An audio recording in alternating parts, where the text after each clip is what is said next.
বলেন তো এখানে কোন পিঠা রান্না করা হচ্ছে আর এটাকে কি পিঠা বলে? আসসালামু আলাইকুম, সবাই কেমন আছেন? আশা করি আল্লাহর রহমতে সবাই খুব ভালো আছেন। আলহামদুলিল্লাহ আমিও ভালো আছি। চলে আসলাম খুলনার মেয়ে পপি নতুন একটা ভিডিও নিয়ে। এই পিঠাটাকে বলে হচ্ছে সিয়াই পিঠে আমাদের ওইখানে খুলনায়। এখন আপনাদের এলাকায় কি নামে বলে? আবার অনেক জায়গায় শুনছি এটাকে সুই পিঠাও বলে। এক এক জায়গায় এক এক রকমের নাম। যাই হোক, এই যে আম্মু এখন আটাটা সিদ্ধ করে নিচ্ছে আর সেই ফাঁকে হচ্ছে আমরা একটু পুরি এনে খাওয়া দাওয়া করতেছি সন্ধ্যায়। আর আম্মু হচ্ছে সন্ধ্যার সময় পিঠাটা বানাচ্ছিল। আমরা হচ্ছে শীতকালে বাড়ি যাইনি, সেই কারণে আম্মু হচ্ছে ফ্রিজে রস রাইখে দিছিল। তাই বলতেছে রস দিয়ে কি খাবি? তাই আমি বললাম আম্মু সেই পিঠে রান্না করো, কারণ এগুলো তো আমি বানাইতে পারি না। তুমি তাহলে আমাকে একটু বানাই দাও, আমি খাইতে পারবো তাহলে, কারণ আমি তো আর আসলে পারি না। এই জন্যই যা আম্মু এখন আটাগুলো সিদ্ধ করে নিচ্ছে আর এই যে দেখেন কত সুন্দর করে বানাচ্ছে। আসলে এই পিঠে বানাচ্ছিল যখন, তখন আমার ভিতরটা খুব কষ্ট হচ্ছিল, কারণ এই পিঠে যখন আমাদের বাসায় বানানো হইতো তখন আমার দাদি এরকম করে, আমি যেভাবে পাইল কেটে দিচ্ছি আমার দাদি ওইভাবে বানিয়ে দিত।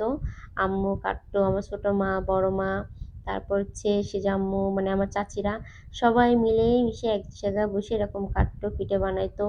অনেক মজা করে সবাই মিলে খাইতাম। কিন্তু এখন এমন একটা পরিস্থিতি, সবাই যার যার মতন আলাদা, কেউ এখন কেউ খোঁজই রাখে না, এরকম একটা পরিস্থিতি। যাই হোক, তারপরেও আমি যেদিন ছিলাম সেদিনকার বড় মা ছিল না, ছোট মা ছিল। আর সেই জাম্মু তার বাসায় ছিল। আমি সবাইকে মিস করতেছিলাম, কিন্তু সব থেকে বেশি মিস করতেছিলাম আমার দাদিকে। এই পিঠেটা দেখে আমার দাদির কথা ভীষণ মনে পড়তেছিল, কারণ ওই মানুষটা যে আমাকে এত ভালোবাসতো তা আর কি বলবো। যাই হোক, আমার দাদি যেন ভালো থেকে, সেটাই চাই। সবাই আমার দাদির জন্য দোয়া করবেন। আর এই যে দেখেন, কথা বলতে বলতে আমার আম্মুর কিন্তু পিঠা বানানো হয়ে গেছে। রসের ভিতর নারকেল, চিনি সবকিছু দিয়ে ভালো করে জাল করে নিয়ে তারপরে সেই পিঠেগুলো এখন দিয়ে দিচ্ছে। আর এত মজা হয়েছে খাইতে, আমি তো মানে আমিই খাইছি সব। আব্বু আর খায় না, আর আম্মু অত মিষ্টি পছন্দ করে না। আর আব্বুর বলছি তুমি খাও, বলতেছে না তোরা খাইলেই আমার হবে।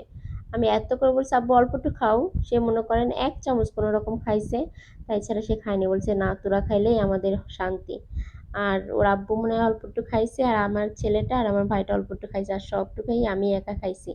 আর এত মজা হয়েছিল কি বলবো। যাই হোক, আপনাদের কাছে আমার ভিডিওগুলো কেমন লাগে অবশ্যই কমেন্ট করে জানাবেন, এবং নতুন নতুন ভিডিও পাইতে আমার পেজটি অবশ্যই ফলো দিবেন এবং লাইক শেয়ার কমেন্ট করবেন, যাতে আমি আপনাদেরকে ভালো ভালো ভিডিও উপহার দিতে পারি। সবসময় আমার পাশে থাকবেন। আসসালামু আলাইকুম।